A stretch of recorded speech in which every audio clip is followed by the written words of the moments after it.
Hey everyone, and welcome to another episode of A Pretty Little Podcast. I'm Allie, Violet Vixen Commissaro, and I'm Jessie. Tonight's guest is a force to be reckoned with in the heavy metal scene. With blistering riffs and thunderous percussion, their music ignites mosh pits into infernos of adrenaline-fueled chaos. Get ready to dive headfirst into the abyss of heavy metal madness. Please welcome Traverse the Abyss. And we have Eric tonight. Hello. How you doing? Good. So good. Monday fun day, right? Yeah. And then we'll be live Wednesday, correct? Yes. Yeah. And I am so excited because we already got our tickets and we will be at Eclipse Fest. Excited for this. It's my 420 celebration because usually we would go to like a 420 themed thing. Last year we did the Poconos. This year, Eclipse Fest. I've told everybody, I'm like, if you didn't celebrate the eclipse right, like you definitely got to come out to Dixon City. Yeah, you still have a second opportunity to celebrate and have fun. And I mean, like, crazy lineup. Like, but before you even hit the stage, we've got Strange Culture, Nail Bite, like, and I mean, 11 bands in total, correct? Yeah. Just 11 bands and 2 stages that are going to bounce back and forth, sit in the same room. Yeah, you like gotta be there. You know it's gonna be epic. It's mixing in like festival vibes with like old school like DIY shows, like fire hall type venue shows. You know what I mean? It's a little best of both worlds. And even the date, when I was talking with the promoter and we were lining up the date, he was like, I have April 13th, I have April 20th, and I was like, that I could work with. So it was cool. You need to hear all about the band. So can we start with how the band kind of came together? Yeah. So Traverse the Abyss was kind of like the next evolution from the bass band. We were originally Without a Martyr years ago, and that was me and Mike, we were the founding members. And that band kind of fizzled out. We joined a group called Threat Point for a little bit, like maybe around a year or so. And that was cool. It was fun. We got to travel and everything, but we were like, it's not really our music. Like we liked the music, but it wasn't like our What kind of music was it? Like groove metal, thrash metal. So like it was cool, but it wasn't our baby. You know what I mean? So like I left out of that group, and then not too long later, Mike left, and then we kind of sparked the kindlings for Traverse the Abyss. And that was, back in the beginning, like right around this time of 2016. Okay. So we've been at it. Yeah, we've been at it for quite a little while. We're in grade school if we're like a child. But that was kind of the kindlings of that, as we were kind of missing the old band and wanted to bring that back. So we met up with a couple of like the old members from the Without a Martyr days and reignite it, and then played Swap a Guy for the past few years, except for now. Now everyone is like blood oathed in. Once we got Nick and Justin in the group, it's like a blood oath. Like you're not leaving. So we got to know the story behind the name. So that one, we're all pretty big into video games and whatnot. Okay. And we were spitballing. It's very science fiction-y. Science fiction. I can roll with that too. Yeah. I got a call from Mike, and he was like, Traverse the Abyss. And I was like, cool. What's that? And he's like, that's our band name. I'm like, cool. Where the hell did you get that from? And I didn't play them at the time, but he got it from the game Dark Souls. Oh, okay. Oh, nice. Towards the very end of the first one, you fight the 4 kings, and most like you go through like the fog wall. It says like traverse the fog. Yeah. And, This is the only one where you traverse the abyss and you like fall into this giant chasm of darkness and all that. And then I like to put my like twist onto it as like traverse the abysses to get, it's like going into the light from light, the roller coaster. You have to get through the dark to get into the light sections, and that's kind of the Twilight blend of my lyrics. It's either happy positive Eric, you could take everything, or like down in the dumps. Yeah. Oh, Yeah. I love that you have like such a story behind it. We have so many bands come on and they're like, oh, we just picked a name, like it was between these three. That's nice. It's great to come out there and like have a whole like story behind it, and it's great. Like every little thing that we do we try to have some kind of old connection. Like some lines in like newer songs are like complete references from like stuff in The Gamble of Life, which was like our debut, or like tying in different pieces in the merch, like trying to interweave, we like to go back and reintroduce old stuff. That's kind of paying homage, I guess, to fans that have been like with us for so long, because bands usually get that like longevity. They're only around, it seems like, it's like businesses, they got like the 2-3 years spark, and then it's just like, and like in our time we've watched so many bands come, burn, and fizzle out, and it's like we're still here. We're still doing our thing. Yeah, you guys do have a huge following, but you guys play like you guys have a following all over the place. Like you guys, where did that kind of pick up that you went from having like some to that next level? Like it's tough to say because it's hard to like gauge, but keeps growing. Last year was definitely a huge step for that, because we did 2 major national festivals. We did our first like countrywide tour. We went out towards like borderline West Coast and looped back around down to like the South and then back home. How was that? So that was awesome. That was like we always do weekend warriors, because like that's the thing with where we're located. It's all like real estate, location.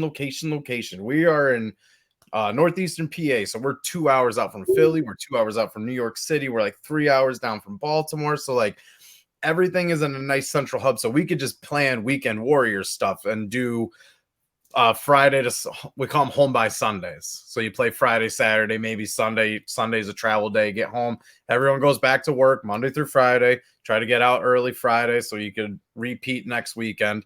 But that was because like in our location, we could do weekends and it's just in several different markets, and we're okay. We're not really too much in repetition.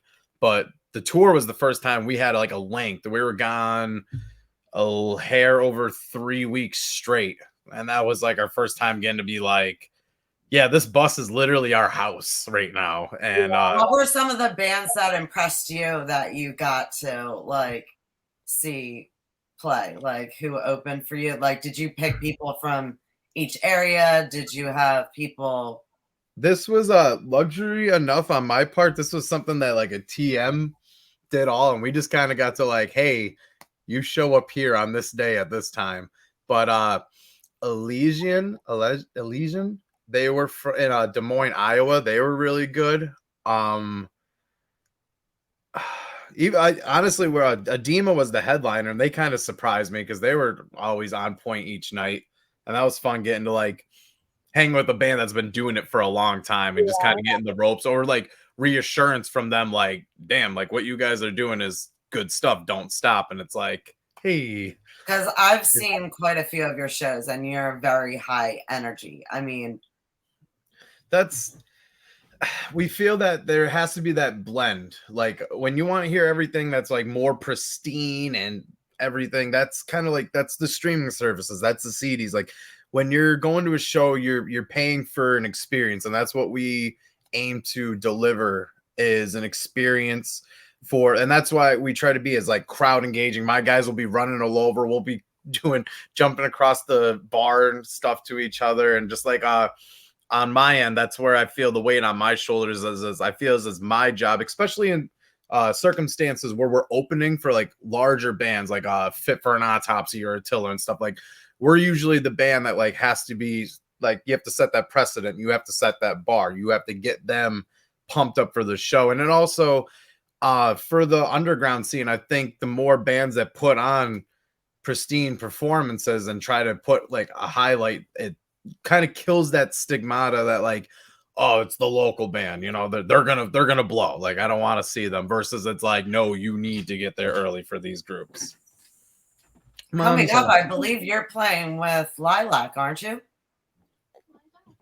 Yeah, that is in that's the May show with Smile Empty Soul. That was the tour as well. Was Adema and Smile Empty Soul. That was at the end of Lilac's been on the show. Great people. Like, I mean, you've performed with a lot of different people. I mean, like, it must be so much fun being on these lineups. That it's one of the things that we tried to do, like when we implemented the band, is we wanted to like, not that like that's a band we model after by any means or so, but like there's a cool thing with like Falling in Reverse. Like you could put them up with like Britney Spears, or you could put them over with bands like Parkway Drive, and they will be able to blend to those lineups. So while like the majority of our stuff is pretty intense, there is a bunch of B-side songs that we keep just for those different ones. So it's like, all right, we're playing with like bands that are definitely softer than us, so let's try a bit more melodic approach, versus we're playing with Lorna Shore and it's like, okay, we're like a hard rock band in comparison to them at points. So like, why don't we put a bit more of our like more aggressive stuff, or we'll tie these songs together because they have a nice blend, or the ride the atmosphere, like this one's very intense and then this kind of mellows it out and we could spike back up following with this song. Like we try to choreograph our set list to be like, how are we going to be able to tie these songs together and make them the most engaging? Yeah, definitely. You guys opened for Escape the Fate at the Ritz. How was that? That was cool. That was our first time getting to do like a concert in our hometown in like years, because Scranton is basically like bar gigs, and then there's like Montage Mountain, which you're gonna see like Slipknot or Disturbed.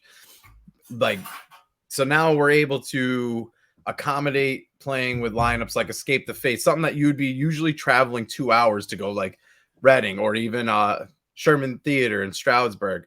We're able to do that at home. But that was a cool gig in the sense, like when we walked out on stage, it was just like our people. So like the room just lit, like we didn't even do anything yet, and the room lit up, and I was like humbled a bit by that. That was a cool experience. Yeah, I'm like yet to get to the Ritz, and I'm just dying to get out there. It's a cool setup. I know Josh mentioned he wanted to like knock a couple of the rows back and stuff to kind of open the pit area. It's a very small like pit, and I was interested to see how they would have. I went to the Noir night and just to see the venue, and I was interested to see how they would have a heavier band play, because there's always usually a pit, and it was like, you know, how did that work? How did that work for you guys? Because you guys usually have a pretty intensive pit going. That was that was one of them. We walked on the stage and I went, ooh, because I knew people were coming out to mosh and whatnot, and it worked. Everyone kind of was like spread against the walls, and they let the people in the middle do their stuff. But it was like she said, it's still tight, and even like with crowd surfing, it was just like you could climb right on the stage. But it was also like, I think that's the third event that they had. But once they get some more space in there, I think they're ironing it all out, what they're gonna do in there still. So we have lots to see, lots to come from the Reds. Yeah, absolutely. I still haven't seen Love Draft since they got the bigger stage. Like, I'm excited to actually get out there to the Lilac show with you guys, because Love Draft they're easily one of the better venues in like the state, I would say. Like the staff's accommodating, stage is nice, you have a spot for the merch, the food's good, parking is great. Like that's one thing you take for granted too, is you get to these places and it's like, fuck, we gotta park forever away or so, especially like larger cities. That's a tough one because we'll have the bus and trailer, and it's like even Stroudsburg was tough, just finding a spot to get us not that far from the venue so we could not have to ant trail it. There was one time we played, it was at One Center Square in Easton, PA. We were opening for Whitechapel and Chelsea Grin, Oceano, and Slaughter to Prevail before they got like their big hype. Yeah. They had the Bacon Festival there, and we had to park. I've been there. Blocks away, and everyone that we brought with us, it was like a trail of ants. Everyone was just carrying gear because they had all the streets in that center right by like the Crayola factory. Like everything was blocked off, so we had no choice but to park forever away and haul all the stuff. So like shows like that, like you should have taken the little bus that like leads you. Right. Luckily, we had people with us, so we're able to make it all in one trip. But like everyone's like fully loaded and carrying stuff for blocks. Did you guys like places like Love Draft, where if you pull up and it's a giant parking lot, it's like, oh, this is like spectacular. It's the little things. Did you at least get some bacon while you were there? I did, I believe, or I went to get in line. It was a madhouse. Like it was just like food vendors and people galore. Oh yeah, it's everything you could possibly think of bacon. And the show itself was sold out too, and that was like, I forget how much cap was that room, but that was like brimmed. So even just the people congregating for the show and the Bacon Festival itself, that was nutty. That was back in 2018. Wow. So for people that haven't been to your show, I don't really know how that's possible unless they don't go out at all. But how would you describe your genre or your style and sound? I would say it's somewhere between like metalcore and melodic death metal. We've been when we were got to do the festivals, a lot of people in the backstage area that caught us, they're like, you guys were like As I Lay Dying and Black Dahlia Murder having a baby. And we were like, we never heard that before. Like, that's not too far off. I could get that. I think if I grow my hair back out and start pumping iron, I could get the whole timber bassist kind of look going on. I got the beard, but yeah, that would probably be somewhere between that. It's a lot of melody in the riffs, but we want to make sure that the breaks are chunky, aggressive, they hit hard, and it's not like too redundant. Mm-hmm.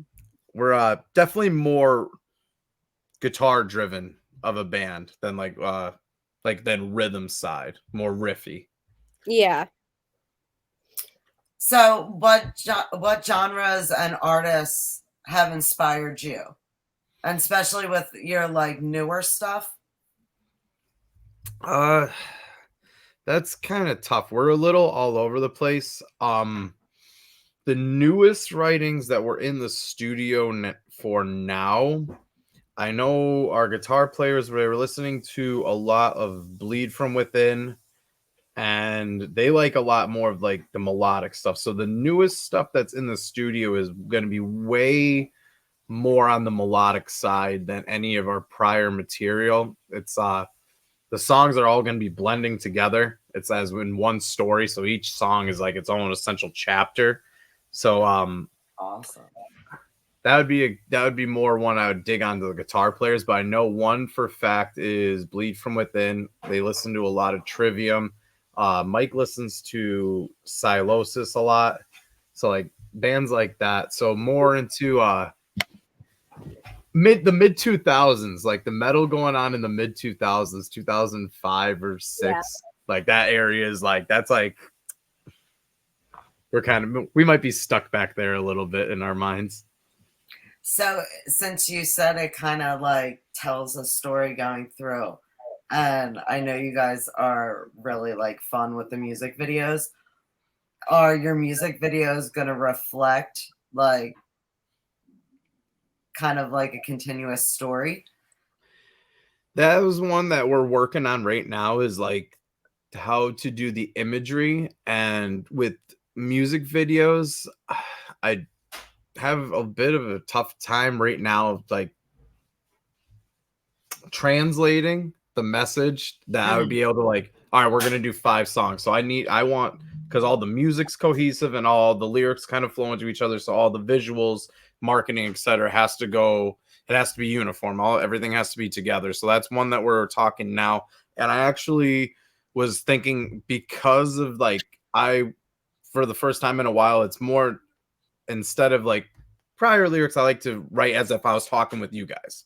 Like that's how I'll jot into the paper, like as if I'm just speaking with somebody. Versus like stuff in our first album, The Gamble Life, that was more like conveying an actual message or an idea that I had, which is something that the newer songs have. So I was having a little bit of a hard time, like how are we going to actually like visualize this?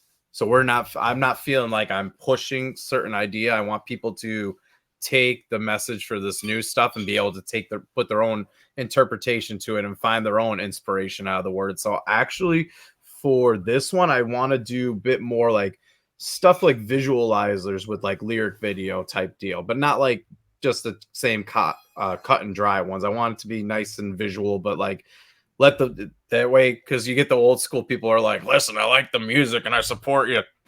I don't know what the fuck you're saying. And it's like, cool, here's the words all on the screen.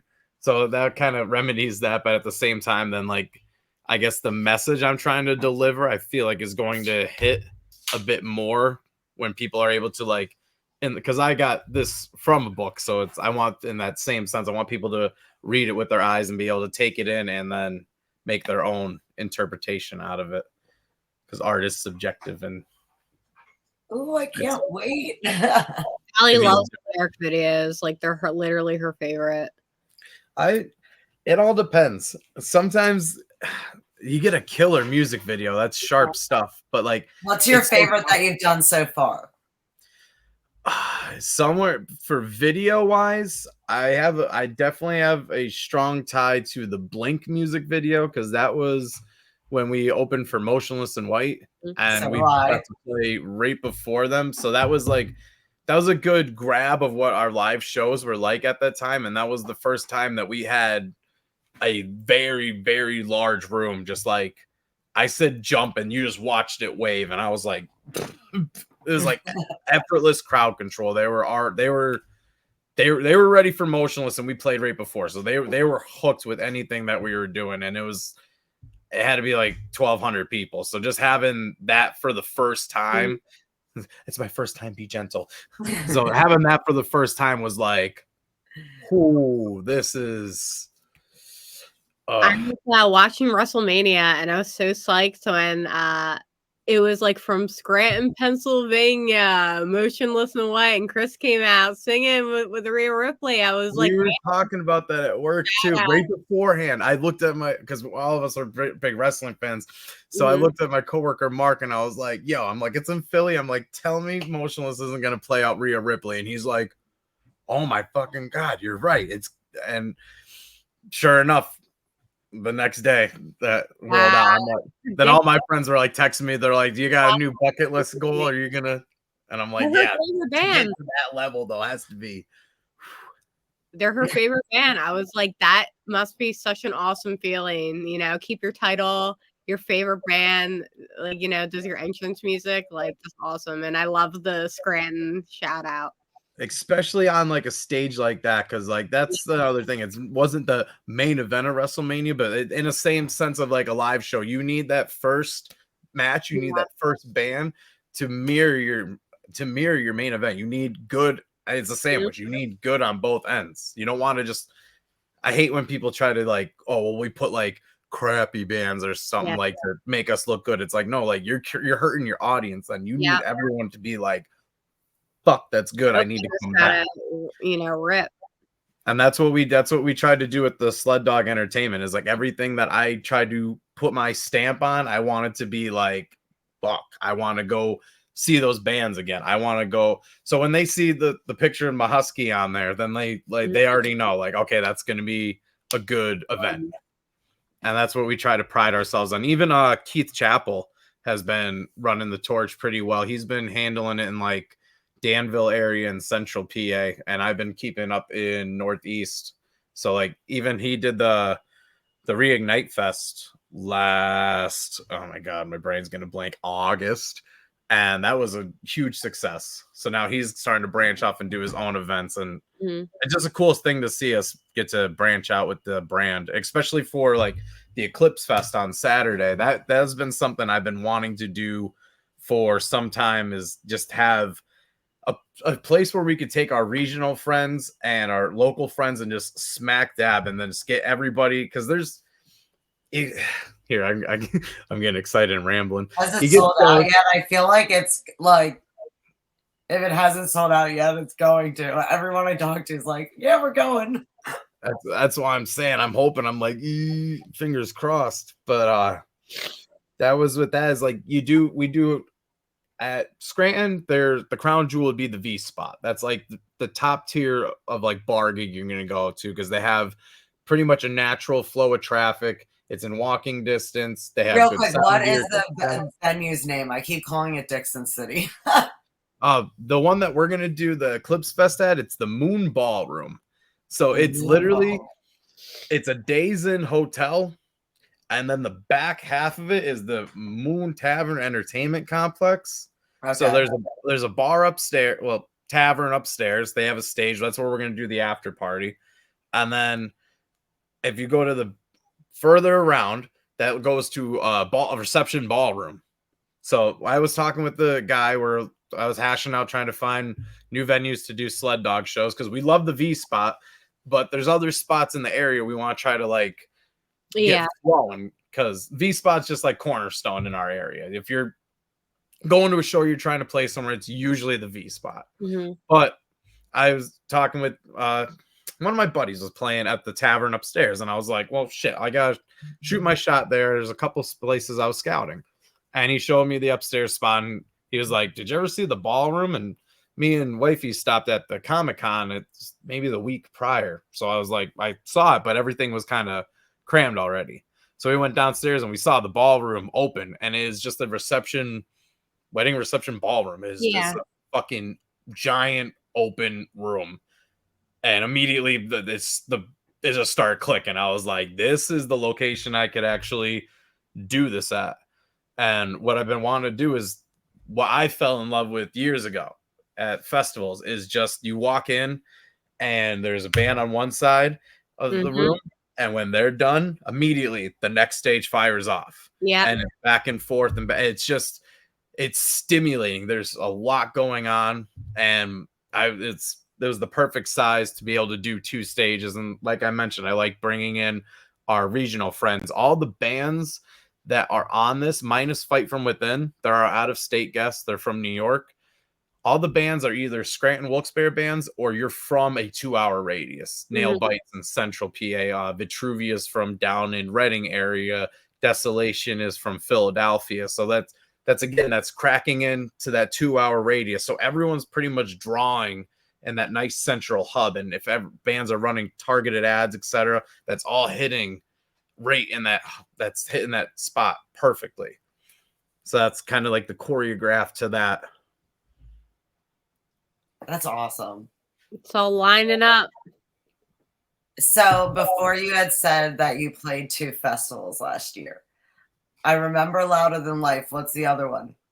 Incarceration. So are you looking to play any festivals this year? If it was up to me, we'd be playing every single DWP festival we could get our claws sunk into. That was one of the best experiences of my life, easily. Just like, I didn't get to go, but I definitely watched like as many videos as I could of you guys nail bite at a few of them, like it looks like a ball. And especially when it shows up in like American mosh pits and like all those fun places. Shout out to them too. They'll be front and center for the festival Saturday. We got Vinny doing some emceeing, and I think 6 representatives from the brand are going to be there. So I don't have to worry about anyone starting mosh pits. I know who's going to. But yeah, Incarceration and Louder Than Life. It wasn't even just like the playing and the all around experience, but even just the way you were treated in the back, because you got like the backstage passes and whatnot. So just being back there was like you weren't looked at like as a lower band, even though you're playing the backside stage, because there's 3 stages at Ink. There's 5 at Louder Than Life. Louder Than Life is disgustingly huge. Like there is it's hard to even put into words. It is like massive. There's 2 stages as soon as you walk in, and that alone would fit thousands of people. And then you turn around and there's all these vendors and all this shit, tents, and then you go back and there's 2 other stages that still have higher name bands. And then you go down the whole other way, and that's another stage where we played at, and there's still another whole tent and vendors and food, and just there's so much there. And your tent, I got to see it online, looked amazing. That was a legit tent. Oh, that had to be Camp Butthole's tent. Shout out to them for Louder Than Life. They were the saviors. We actually, by some means, I don't even know how, but our bus got parked in the camping section at Louder. We went to go back, and the guy was just like waving us over, and we're like, but we don't. He's like, if so factor, we got our bus parked and we were in the camping area, and we were like, TTA in the house. But yo, Camp Butthole, they party, and they are at every DW festival. I think they go to Shiprock. They are concert people, and yeah, their tent is like decked out. If you're in the camping section at any of those things, those are the people to find, no doubt. They took care of us. We were able to do the after party for Louder Than Life there because they all let us plug in, and people brought their generators, and we got to play in the campground at the festival. Wow. Which was like, so speaking of which, with partying, gotta throw it in there with 420 coming up. You guys are sponsored by Blackcraft, and they have their whole smoking line. I have tried the bats, I've tried purple, and I've tried orange. Orange is very good. Have you tried any of their smoke products? So I've had, let's see, I could go grab some stuff. So I've had at least 3 or 4 of these disposable ones that they've had. We got these shipped to us right when we started partnering up with Blackcraft and Smoke Blackcraft. So these were the disposables. Those were the first lines. And then give me a second. Oh, wait. Before you go, what is your code? Our code, I gotta double check. Like right now, there's a sale going on that's like crazy for 420.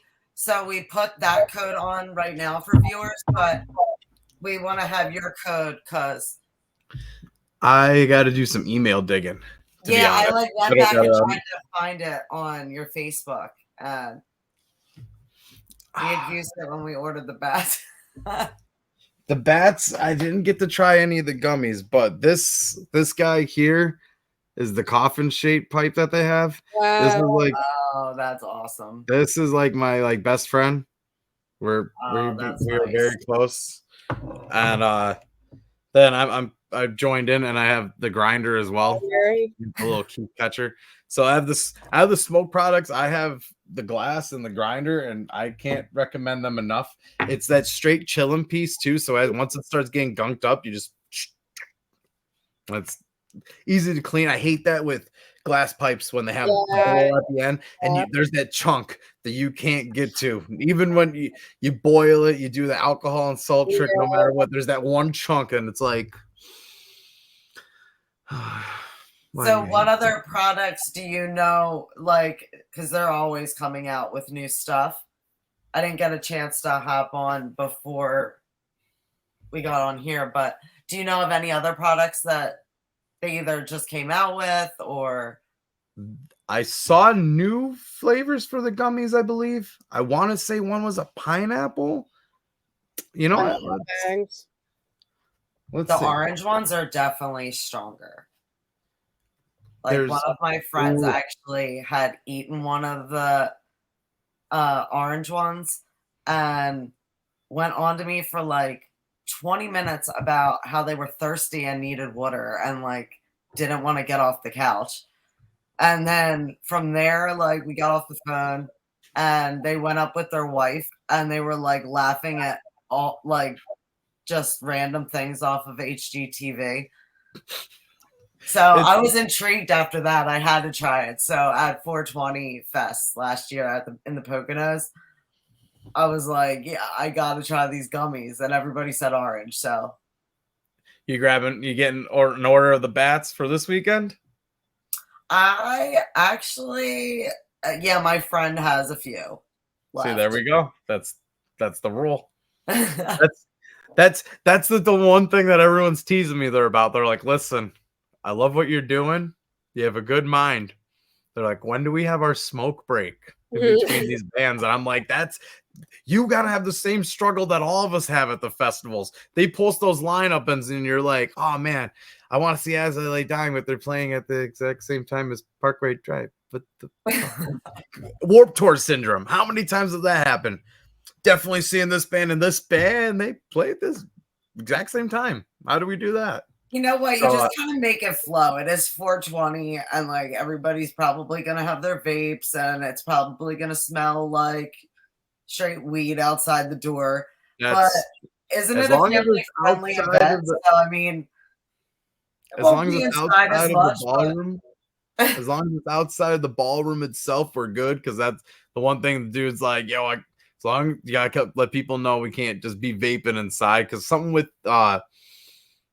his smoke detectors don't go off heat; they go by imperfections in the air. So even like low laying fog, like we can't really bust any of that out yet. But he actually is telling the company is like, yo, I will pay for them to switch to heat ones so I could actually use fogs in the ballroom. But that's the fun part of it. Like we have the means to get a little bit higher end production, but at the same time we have like real DIY vibes. Because I feel like, I don't know, everybody's so, and you're able to nowadays, but everything's so like pristine and blah, blah, blah. Like, I don't know. We're a little old school, I guess. I love that you guys are also like out with the fans.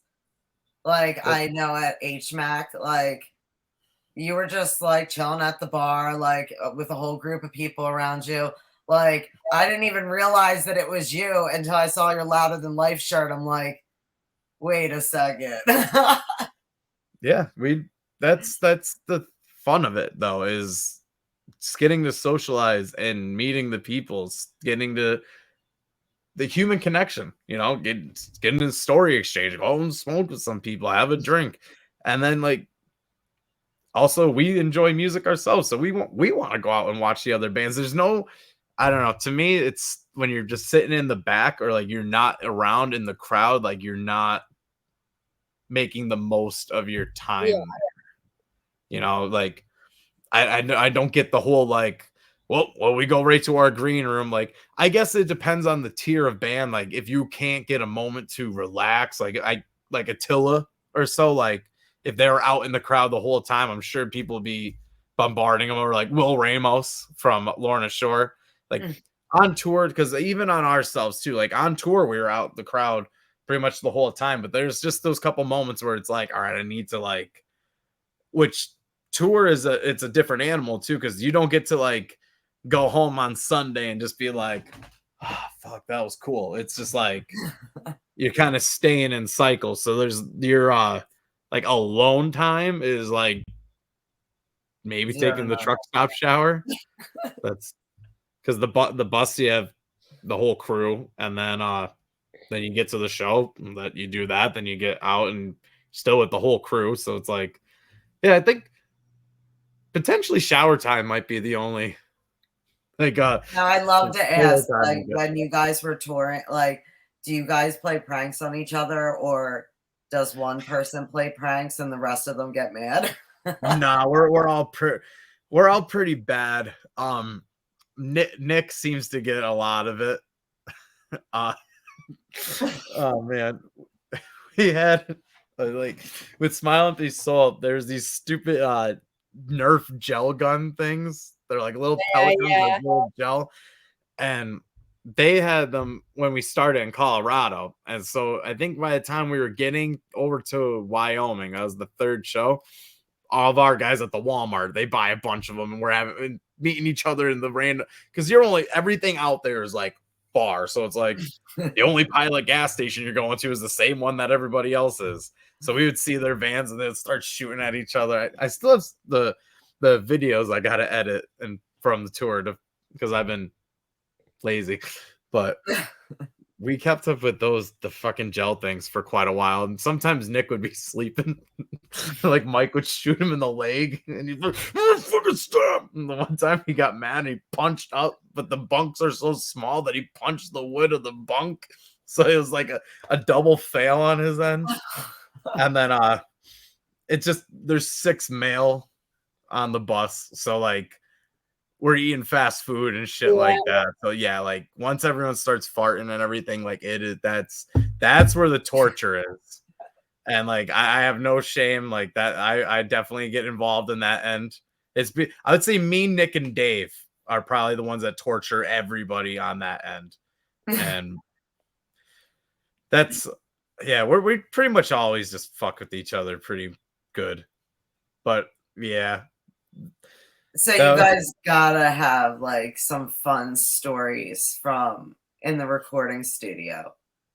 I think in general, it's one of those like weird things that like we have this like aura that clicks that whenever we're all together or certain groups of us are together, like something is gonna happen. Something that's fucked up or funny or like it's almost inevitable.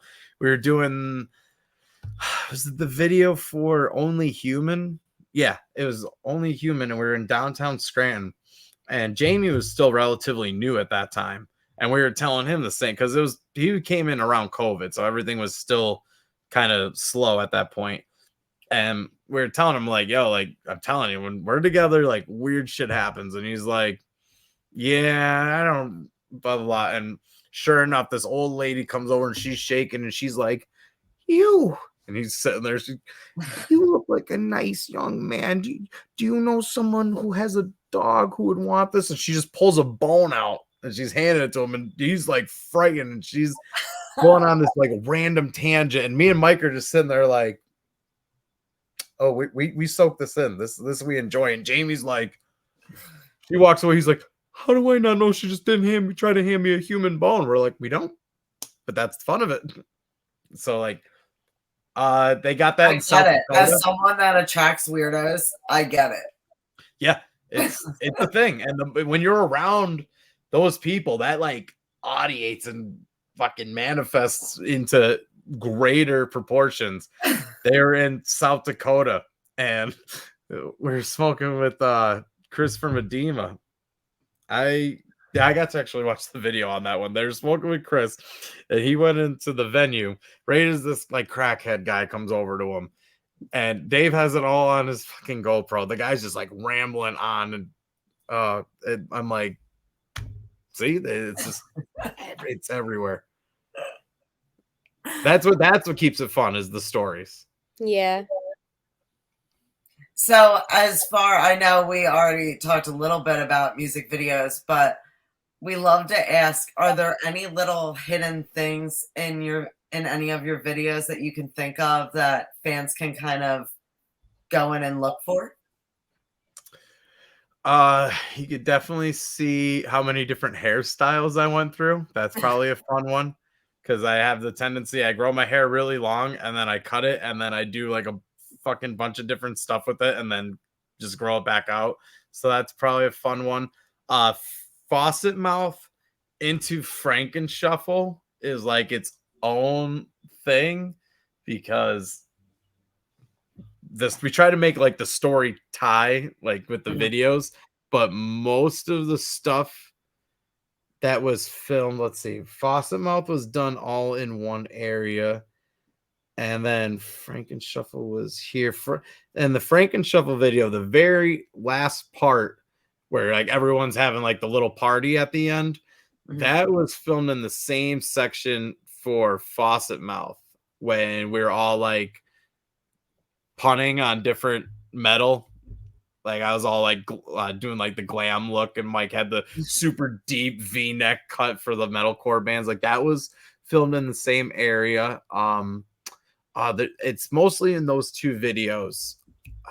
Trying to rack my brain because it's been a little while. We've been stuck on the new music that we've been doing for quite some time because we brought Nick and Justin in, and then we were already starting to write that music.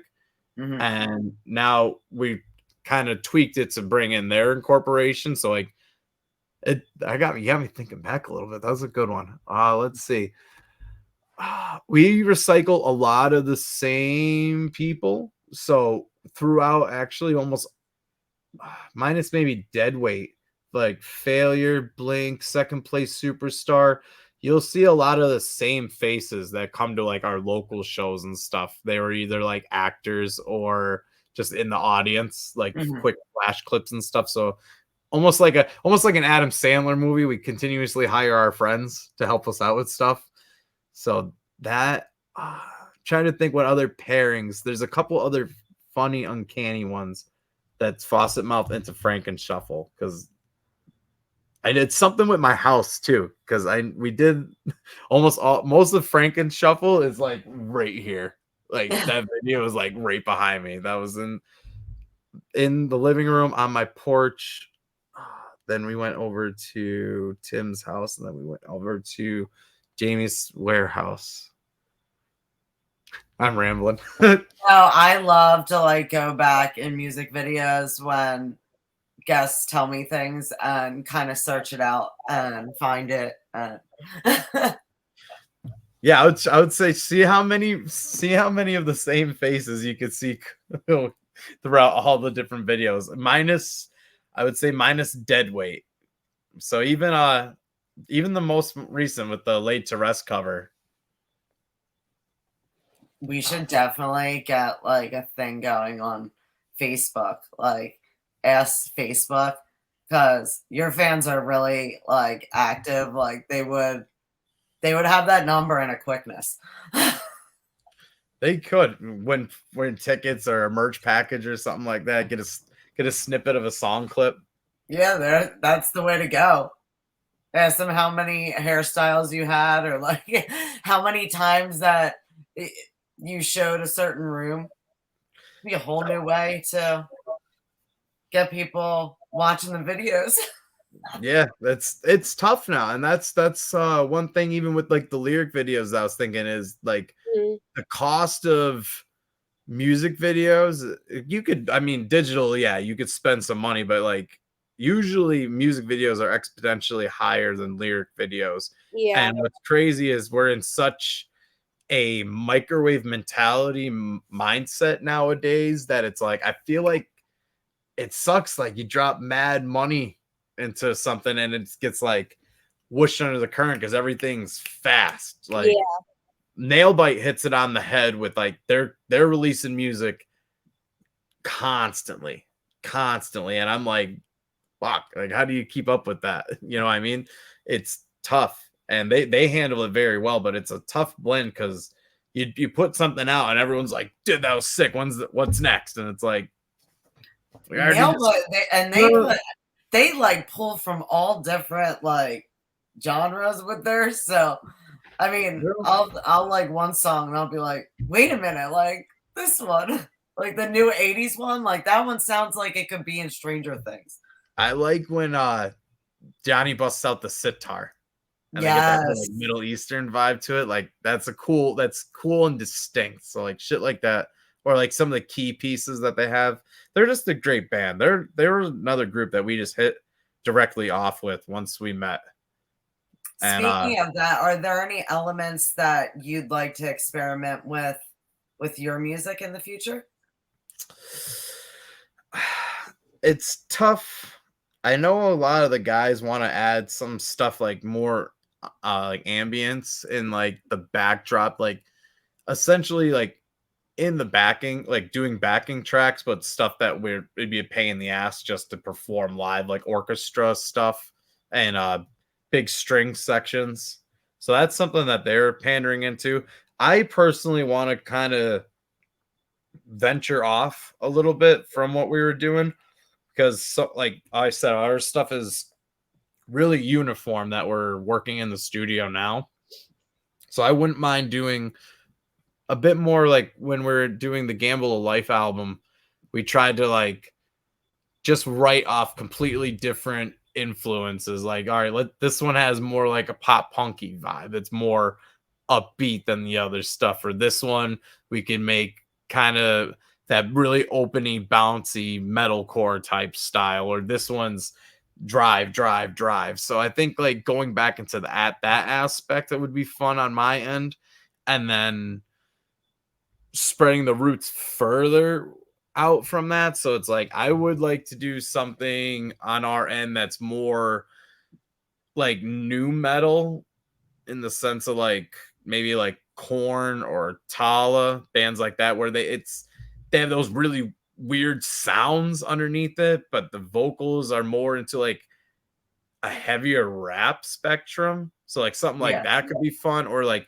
take our song Trainwreck, and that's more like a deathcore song, but like push that further, do something more actual blast beats and like into that, and then veer back the other way, go and do like there's this riff that they keep playing at practice and it's super like straight out of the 80s, like old school fucking like Motley Crue shit sounding. So like do something like that. So I like to dial back, and then instead of doing uniform, go complete spread out, and then I think that'll make it more fun to go back into something more uniform, because these guys are talking about doing something to continue the current workings. So I think that could be something. And I think that you're pulling all those different things, so that's what makes you guys unique. Like that's what stood out to me from the get-go. Like I ran into Nick outside. It was back at that fundraiser at Love Drafts. Oh yeah. And he was outside and we got to talking, and he's like, are you guys gonna like hang around and watch us? Because I'm up next. And we're like, what band are you in? And he like told us a little bit, and then we got to see you guys perform, and it was just amazing. Thank you. See, good boy, Nick grabbing people coming to watch us. But oh yeah, I mean, every time it's fun because each time I get to kind of like talk to one of you guys. That's what I mentioned too earlier. Is like there's 6 of us, but it's like a bomb blowing off, because like even I feel bad sometimes because you get people at the merch table and they're like, "Can I get the band to sign something?" And I'm like, I don't even know where everybody is right now, to be completely honest with you. And I'm not even gonna lie. If I send a text message right now to the group chat, they're probably not even gonna look at it, because someone's outside smoking, someone's over here talking to these people, someone's getting drinks over here. Me and someone are helping trying to do merch. Someone else is talking to the promoter. Like we just go. So it's like, and then usually the time that we do get together, it's like work, make it fucking happen. Because like on the outside, like half of us have kids and shit like that too. So it's like it's super scattered, which is tough, but at the same time, like something that I'm trying to work on more in my personal life as well is just like it's the balance of it, because too much of one thing is not makes it numb. You know what I mean? It's not as like holy fuck. So like we haven't played a show since the Ritz Theater, actually. So that would be March 1st. We're in the running for Wacken Open Air. That's to go over to Germany. And we were doing that in the Sherman Theater Oh, show. that would be And exciting. that weekend, our bus broke down 20 minutes outside of Philly. And like, it happens to all the greats, though. Yeah, it's just one of the unfortunate things that you have to deal with. It was just like, added stress that was like, oh man. Plus it was cold, and just trying to figure out like what the game plan is was tough because we're three of the guys. It's everybody. It's always like split in threes. Either half the band does one thing, half the band doesn't. Blah blah blah. But like three of the guys work on vehicles, so they went to go change. They went to go change what the part was that was wrong, and after hours of trying, they couldn't get to that piece. And then we had the tow trucks come, yada yada, and turns out that when we pulled over to the shoulder, we ran over glass, and it like looked like a cartoon. Story of my life, like stuff like that. Lacerated our tire, and it just rained. So if we put the jack in the ground, it would have just sank. It wouldn't have been able to jack up the bus. So for us to, and the leaf spring broke on the trailer. So like it was just how like, bad did it jam you up? Did you miss any shows? What was that? I said, how bad did it jam you up? Like, did you end up missing any of the shows? Yeah, we had to cancel both shows that weekend, and we're still patching up the damage from having to get our stuff back home because it was in Philly. So we're 2 hours. I'm 2 hours from Philly, but those guys where we practice, they're like still 40 minutes north of me.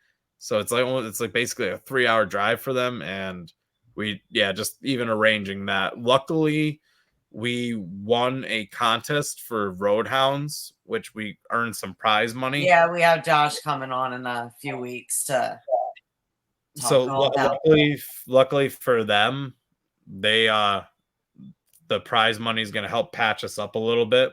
But one of our guys, thankfully and gratefully, one of our guys had enough capital put aside to be able to go down and pay for it so we could get it back. Because with Road Hounds, the way that the payout went, it wouldn't have processed in time for us to even have our equipment for the show this Saturday. So like we would, even for this upcoming weekend, we would have been completely like fucked. There's no other, all of our drum equipment, all of our guitars, like everything was loaded in the trailer, and that was loaded away. And yeah, it was almost going towards a $4,500 bill. So that just like, that hurt like really bad. So we're still now trying to get the kickback, but luckily our stuff's here and we're able to play shows to try to make that capital back. But like, thankfully that Road Hounds has that bit of a cushioning, and shout out to one of our guys for being able to be an adult and take care of us, because that sucks. Now, as far as Road Hounds, have you had a minute to like go on there and kind of explore? Oh yeah, even on our YouTube channel, I did a little like exploration, a little venture on there, showing it off to people, because especially with the Louder Than Life, we have like some of our stuff is exclusive content on there, and we won their contest, so they were Road Hounds contest from Louder Than Life. So, and some of the terminals, there's like interviews from us and music videos and shit. So I'm like, if we're involved and they're helping us with finances like that, investing into our group, I'd be like, I think ignorant on my part not to like try to put more spotlight and eyes onto what they're doing. And even the lanyard that I have over there that I keep like my bus key and all that stuff, that's still the Road Hounds lanyard from Louder. So just in case someone it sparks a conversation, it's just little things. I love what DW was doing before, and Josh and Bobby. Like, I mean, it's what it's all about. It's getting music out there and having a network. I could speak even just for like on behalf of the whole group, and like everyone is extremely grateful for all of them. Just even not even just like the bus patching over, like the contest that we had for incarceration when we submit it, we were actually voted no, and it was Bobby that was like, nah, dude. He's like, that band fucking works hard. And he's like, we're gonna golden ticket them and give them a chance at the bracket. And we ended up winning the bracket and then going and just knocking it out of the park at incarceration. And repeat process. We went in for Louder Than Life, and it was us and Fight From Within. It was like, I won't even like go over like name. I don't like to be like that, but like it was just uncanny that we noticed like we came up and there was a giant surplus of no. There's a band in between us with a giant surplus of yes. And then they went up and there's a giant surplus of no. So like that's why I hate like conning things battle of the bands, because people get like the claws out real bad and they don't want a network that you are trash. Like I think that everyone kind of goes through that with the battle of the bands. And I mean, it was luckily Josh for Louder Than Life. He dropped the golden ticket for us and was like, "Nah, that's a bit ridiculous. I'm passing these guys." And then Bobby did the same for Fight From Within. He was like, "Nah, there's no reason that band should have a no." He's like, "They've been on here before. They were on our charts." And that's kind of the cool thing about this too. Is this the Scranton Eclipse Fest is the first time that Traverse the Abyss, Fight From Within, and Nailbite are all sharing the same date of a festival. It's exciting. Anytime that we partnered with Fight From Within, they were like, we were Sunday, they were Saturday. They played Friday, we were Saturday. And that's like ritual right now. So this is actually the first time that we get to link up on the exact same date. And luckily, Nailbite, we got to partner up with for Louder Than Life too. Like when we got the day sheets, our sets were back to back, and it was like that almost could not have worked out better. Now, what time are you guys going on? We are. I know you're last. We are 10:50 to 11:30. So I'm having doors open at 5, and then the two stages is the lunar stage, which almost all the bands will start on the half-hour mark, and then there's the solar stage, which the bands will start on the hour mark. So it'll be like Hang In There will be 5:30 to 6, and then Brimstoner will be 6 to 6:30.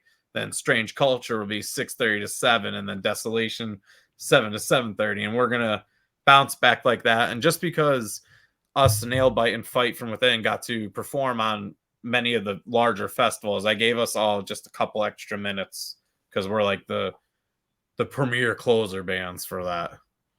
So just about half hour mark, and then towards the end, us and Nailbite Fight will be all 40-minute sets.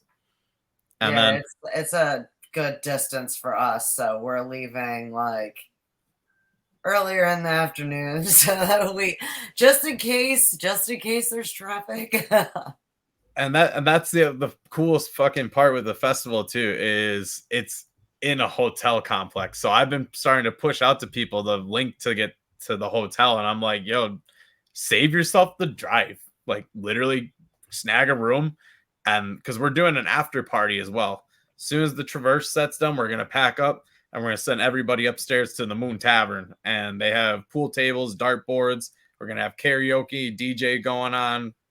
So we're making like, and that goes because it's inside of a hotel complex and they're selling food and there's traveling people, that I guess there's an extended hours thing. So like technically we could pretty much go till whenever the fuck we want, which is awesome, crazy, but probably won't be too late, I imagine. But well, you're just trying to make good. I usually have to run like either right after the last band gets off or like a little earlier the end of the night, because I usually have to get home to get my son. But he is sleeping over his grandmother. So I'm gonna Oh have yeah, the night to live it up on 420. that's the fucking that's Yes, that's I am fun.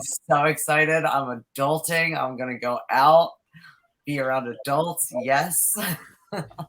And even in the festival too, is they're gonna have concession too. So they'll have food for sale. They're gonna have drinks for sale. There's gonna be booze for sale. And because the Moon Tavern is part of the entertainment complex, Mhm. the Eric from the Moon and Eric from Sled Dog.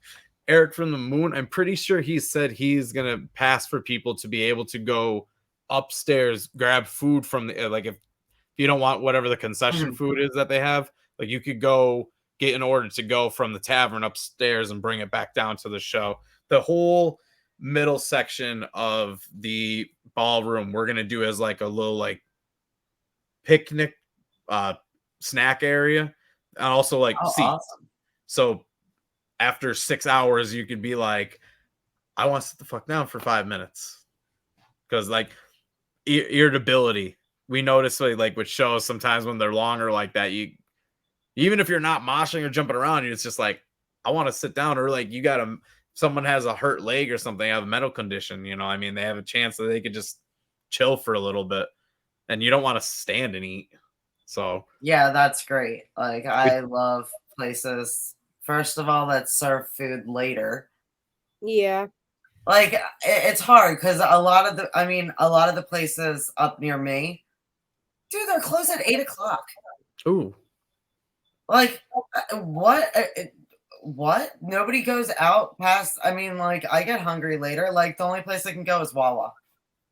even that's like the V spot that I mentioned earlier, they stop I think around 11, which is still like a blessing to be, Yeah.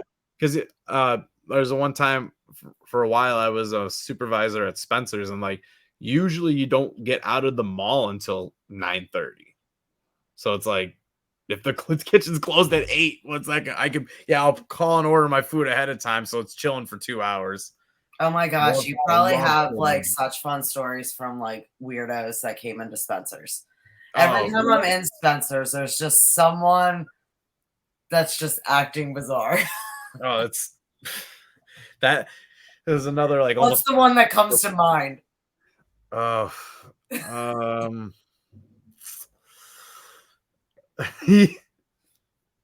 I'm trying to think of what ones I'm allowed to say.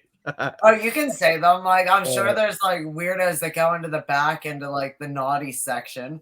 yeah, there's always a string of elderly men that were very intrigued on the penis pumps. Oh And wow. they would assure me that, buddy, I don't need this, but my lady friend is interested if they work. So, and they would want me to give like the whole breakdown of it and stuff. And I'm like, this is like 10 o'clock in the morning. This is like the first thing I'm dealing with today. Um, Like, go do you. yeah, you get some of the people that be baffled with stuff with like body piercing was like always incredible. Did anyone ever try to return a dick pump?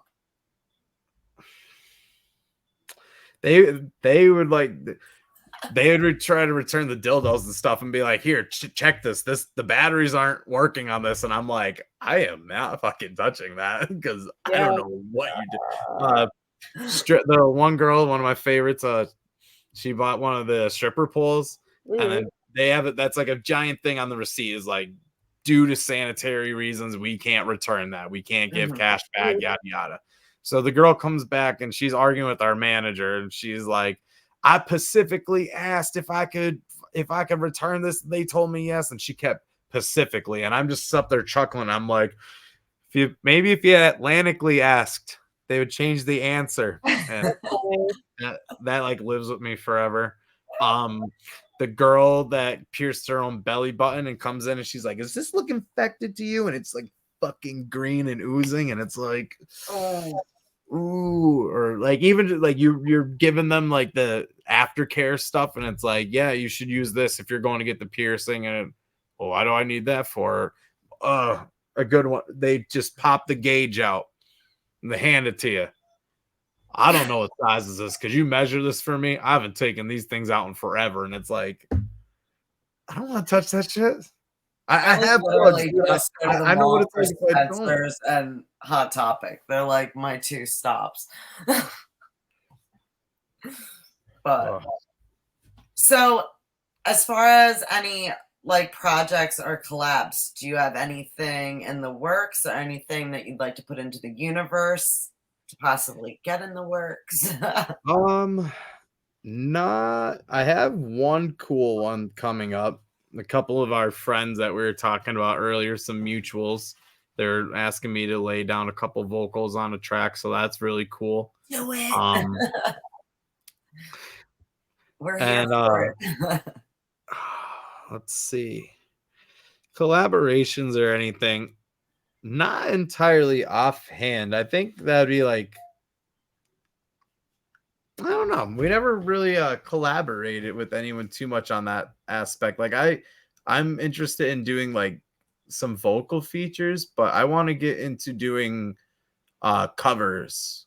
Like just doing like the basic vocalist YouTube covers, run throughs of songs and such like that, snippets.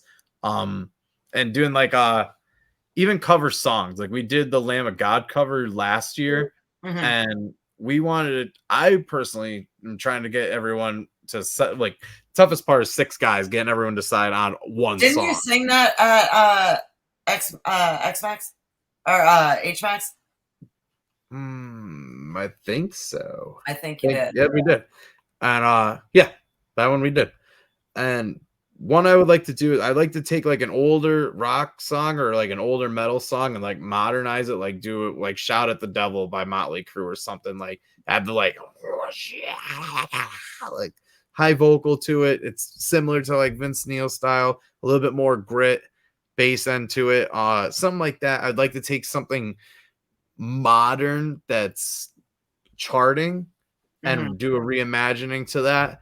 And then the third for like covers is like I like doing the paying homage, just doing it's pretty much a straight cover of it, but your little variants to it, like we do with the Lamb of God, like doing something for like Avenged Sevenfold or Shadows Fall. But it's one of those things. It's just like timing and versus writing our own music and trying to schedule. It's tough with the balance, especially when you're just busy kind of consistently. Now, your latest song that is out is Blink, right? The latest one would be the cover song.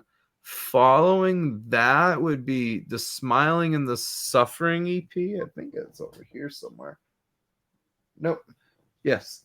I think that's this one. Yeah. Blink was on the Middle Boy. That's the self-titled. And then the latest one to come out would be the Smiling and the Suffering. And this one would be Faucet Mouth. Faucet Mouth, Only Human, Trainwreck, Frankenshuffle, and Nemesis. I believe Nemesis would be the last one that we did any kind of visual for, because we did almost like a video for every song on there. I think that's one of the cool things with EPs too, is it's a shorter track list, so you could almost be able to do some sort of visual marketing behind each track, whether it's lyric video or music video, versus like a 10-song album. That's a good price tag to have 10 music videos to correspond with, plus marketing and pitching and stuff. Now, as far as your new music, that are you working on that, or you have some of it done? And so that's been when it might be coming out. that's the tough part. So Mike and Jamie started on that. We were still in the old band room. That was before Nick came into the picture or Justin. They had 2 songs, which is the first 2 on the album, well, EP album, whatever it chops up. They were working on those, and then we played Swap a Guy. Our bass player left, and Nick came in, and then Justin was also trying out at the same time.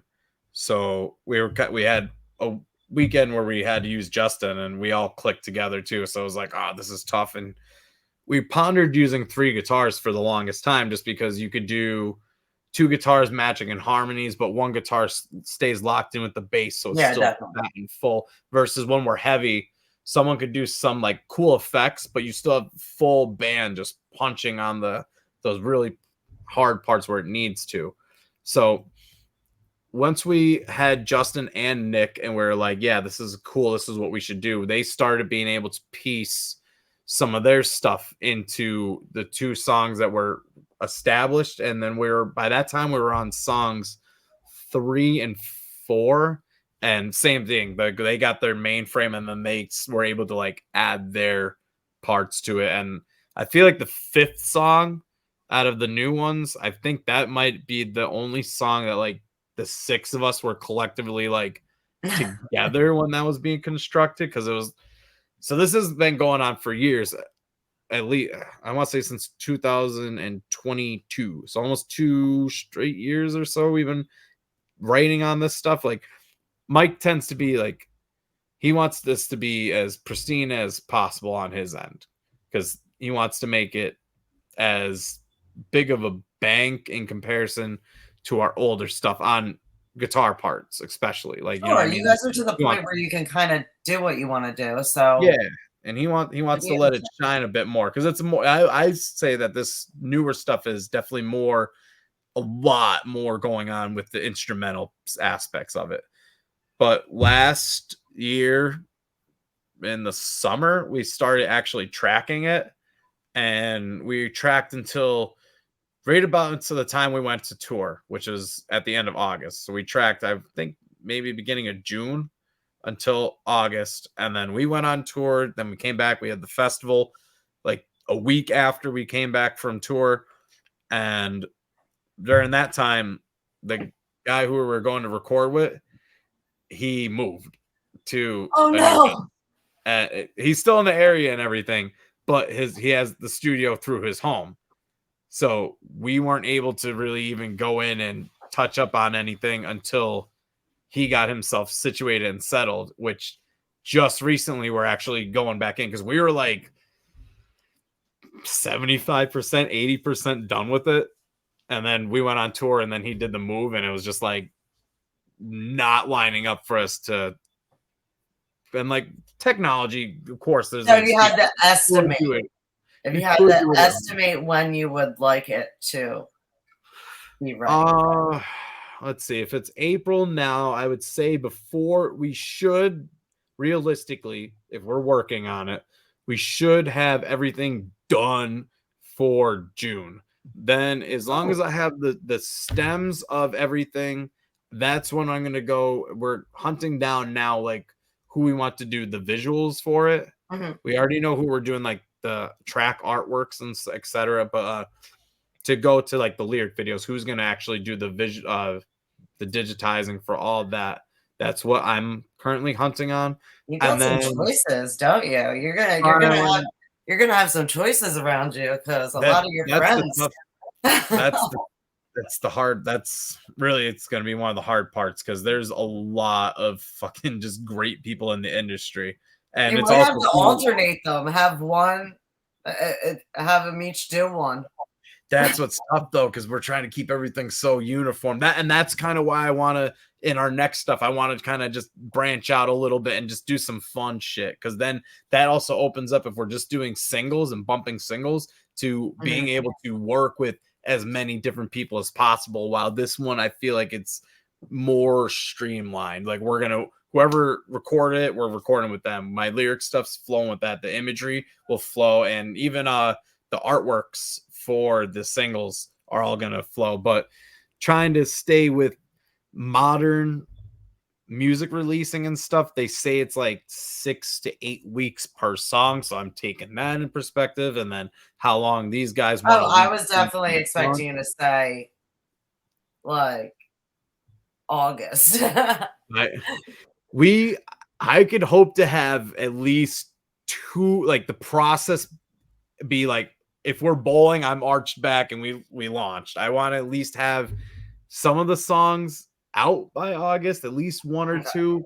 But it's trying to find that the harmony and not like shooting ourselves in the foot versus the release waterfall. Some bands, when you go in like their singles and stuff, you'll click one song, single, but 4 tracks come up.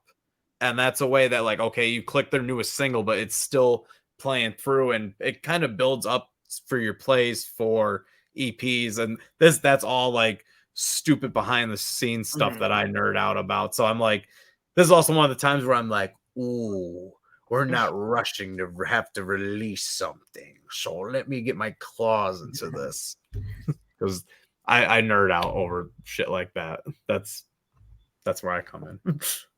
Oh, definitely. I mean, you guys obviously have been doing it the right way. If you were going to suggest a song for our listeners to listen to on, let's say, Spotify first, because If I was to suggest a song, Blink is one of my favorites, period. I think that just has a strong guitar piece. It really accentuates, I think, with Mike, a lot of Mike's style. The rhythm section's not overly like complicated. Newer wise, like Nemesis is another one that really hits the guitar pieces and just like the atmosphere to the song. It has a good roller coaster. Picking one singular song though, maybe what's the most trendy? maybe Only Human. I would say, just because that's personally on my touch. There's the one section's around like 52 seconds where Mike does this like, I want to give myself arthritis riff, and he's like, Okay, so in other words, viewers, Eric's saying you got to go on, watch Blink, and then you can go on and watch Nemesis and check out some other ones. I like, is it Ghost or Ghosts? Yeah, Ghost. Recently everyone's been asking for that, because that's been one of our things. Is I feel like we're repeating set lists, so now I just like fish out to our fans. I'm like, if you had to pick 5 songs, what ones would you pick? And then we see what everyone comments, and we cut through. Because then we're also not being ignorant. We're being like, yeah, we're gonna play this song and this song and this song, and everyone's like, cool, we don't want to fucking hear that shit. We want to hear this one, and you're not playing that one. So what the fuck are we paying to see is for? Ghost is just a fun one. Like, it's that, and we kind of almost have these like pairings. Like Ghost and Nemesis are in that same terrain. They have that. It's like a mid pace, very dark, very ambient with the guitar underneath, like the lead section. And then like Inner Demons and Trainwreck, they pair together because they're usually our closer songs, and they're just like ass beat or heavy. Yeah. Oh, man. But I know that's something I did notice. There's usually pairs that go on side, like this really melodic song pairs perfect with this one, yada yada. Also comes tough when we're trying to be like, okay, we're gonna do one melodic one heavy one, and everyone the votes are always split, and it's like, fuck. Well, since we could sit here and talk all night, but we can't really keep you all night, I'm going to end it with what has been the most rewarding or impactful moment for the band so far. Seeing just like something that we're doing, how it audiates with people and the reception and just like the human connection that we've gained with people from our music. It's like kind of surreal. Like, you know what I mean? It was like, it went from just being in our old drummer's garage and just being like a fun thing. Something that we always wanted. It would be amazing to hear them chanting like your lyrics. Yeah, that's what I'm saying. I went from going back, like when me and Mike were doing our first band, like I wasn't that skilled as a songwriter. That was literally me coming out of high school. I went to college for like a week, not a week. All right, I'll give it a month. But it's just like, I want to be in a band. And then the opportunity came, and I was like, yeah, I don't give a fuck about anything else. Like that's what I'm doing. And just seeing going from the band that everyone used to dog on like years ago, like to holding respect and value, and like them come now, then like my words and opinions on stuff is like, or way of thinking is more like valued. So like that transition, and then the transition now to like our current group is gaining traction to like the point where like I said, it's just seeing that human connection, like what these songs mean to other people and what this group means to other people. And like I keep in the back of my head too that like it's like when I get myself overwhelmed or upset, like I'm not making traction in my life and Mhm. just like putting too much time into something that might not be like panning out, like getting myself all negative, like then I like relay, and there's like fans of ours that like have our stuff tattooed on their skin and shit. So it's like that's a big like grounding thing that like that's gonna last with them forever. Obviously, you can cover ups and such, but like that's just that's that we had that kind of impact on people's lives. I mean, like I don't know, there might be people I've never met or talked to even briefly that we have. Oh, you've made it when someone gets a tattoo. Yeah, and it's like it's not like it's one person though. There's like we're almost we either are almost or we're in double digits of people that have like our emblem or lyrics and stuff, and it's just like that it's grounding, very humbling, very like positive. Oh, It's that's just like awesome. damn, like we're at I feel like we're starting to get to more of a level where we're doing it not just even for us. Like in a sense, we're always going to be doing it for us because you're a fan first. You're always a fan of music and live shows. That's where the passion comes through. And if it's not, then it shows. But like just seeing that something we love and doing is audiating on our level with other people and on an extreme plateau is like stream elevation. It's surreal. Oh, I love to hear it. And I cannot wait to see you on Saturday. On Saturday. Do I got my ticket? For everybody, make sure that if you're in the area or even an hour away, it's worth it. Get to Dixon City. You said the Moon Ballroom. And grab a hotel room too, even if they're traveling. Make a night out of it. Live life. That's I think It's again worth that it. goes back into one of the best parts about it is like you're in a position here where like you almost don't have to do a drive home if you live ways away, or better yet, and even actually more importantly, if you are drinking at all, you do not have to get in behind a fucking vehicle. And I there's think going that's to be like an after party. Come on. It's a no-brainer. Yeah. But thank you so much for taking the time to come on. Please, everybody, go on and like their music, follow them on Spotify, and watch their videos. Now you have things to go in and look for. Absolutely. Thank you Eric, guys for having me. So much. Problem. Thank you so much. Oh, they're so much fun.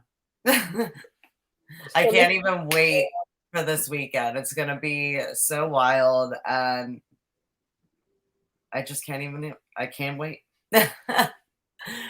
But so what are your plans for this weekend? I don't know. I have so much going on. Honestly, I just want to sleep. But hopefully not much. I'm moving soon, so I just like need to figure out what's going on. I think Thursday I'm going to something. I still am sick, unfortunately, so I need to like chill out. Thursday, I think I'm going to see Priest, and hopefully I don't have that much going on this weekend that, Mm-hmm. but like I kind of did that last weekend. I wasn't feeling sick, but I mean, I did lawn work, and like I'm like really set this year on doing everything myself.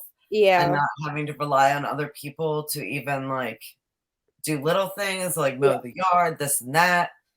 But we're having a she's having a self-reliant. But little people issues, like, Yeah, man, after doing lawn work for Mhm. like, I think I was at it for like 4 hours. I was exhausted. Yeah. I don't blame you. But well, I love you, and You thank too. you everyone for tuning in tonight. Like I said, get out to Dixon City because it's going to be insane.